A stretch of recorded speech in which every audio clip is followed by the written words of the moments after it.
Bakit ganon? Maraming taong gumagamit at nagpapagamit upang hanad ay makamit. Sa buhay, gusto ay ginawa magpayaman ng lubos kahit merong kinakawawa. Hindi bahala sino ang kawawa. Ikaw ba o ako? Di ba yung mga bata, mga pangarap ang gusto mong maabot? Huwag kang maagrabyado, dakila kang hambog. May gana ka pang magalit sa akin, paikutin mo yung utak mo kung sino yung mali sa atin. At palawakin mo ang iyong kaisipan upang malaman mo ang mga dahilan. Sa di ko pagpayag at sa di ko pagsang-ayon, huwag mong daanin sa bugso ng damdamin mo. Gawin diretso at gawin legal ang lahat. Bawat kalokohan, rehas lang ang katapat.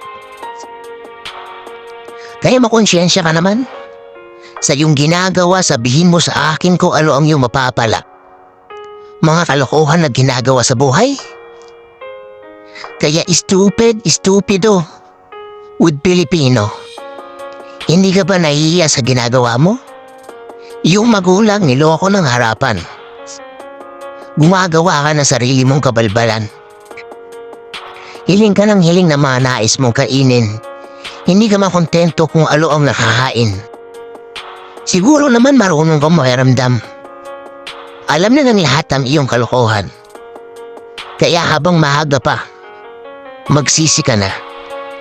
Dahil ang pagsisisi ay nasa bandang huli.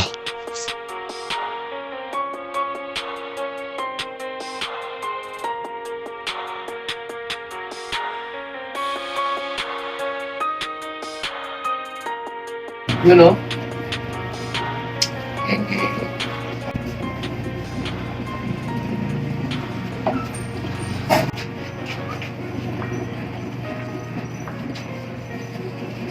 Solid.